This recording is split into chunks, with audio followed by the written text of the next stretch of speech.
Have you ever been a part of a group that... This is a bit of a weird idea to just introduce. You know that thing that groups of people do sometimes where they have this narrative about themselves that doesn't always line up with the reality? To summarize this theory, I'd go with cultural narrative, a way that a group of people thinks and talks about itself that can have significant effects on the real world.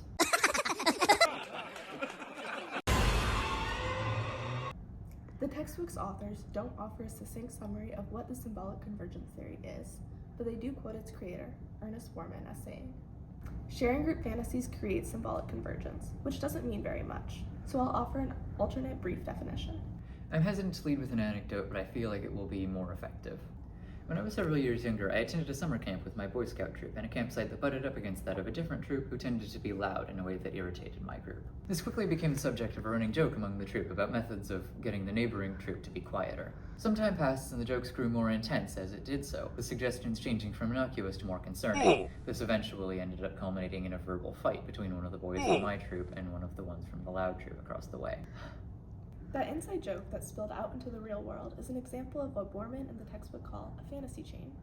A symbolic explosion of lively agreement within a group in response to a member's dramatizing message. Dramatizing message not having any meaning beyond its component parts. All that definition really means is that a fantasy chain, which spreads by the way of fantasy chain reaction, is a story a group creates within itself over time, which in its own casts frequently in an us and them model, which affects the way the group sees the world. The psychological notion of herd mentality and de-individuation is useful here, the tendency of individuals while in a group to act less as agents and more as components of that group. Fantasy chains or group narratives don't just have to be petty, like the Boy Scouts, for example. They can also be positive, like the example the textbook cites of a group of campers describing their ideal cabin to escape their suboptimal one. They can also be dangerous, like political narratives in an us versus them model, which can engender mistrust and hostility in a population. Hey, so non sequitur, but do you all know the president and how he and all of his cronies live in this bizarre alternate reality where what's bad is good and what's good is bad, and reality actually consists of this epic battle between good and evil with deeply skewed ideas of what those two things are? That's a great example of what happens when a fantasy chain goes wrong, a bad idea that grew way out of proportion.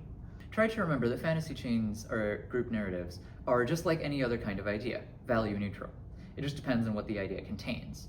The textbook contains advice to shut down fantasies that create group paranoia or depression in a manner that's a little too marketplace of ideas for my taste, but gets across the idea of fantasy chains having no intrinsic value well enough. Anyways, that's symbolic convergence theory. Enjoy that bleak image, I guess. Bye. Bye.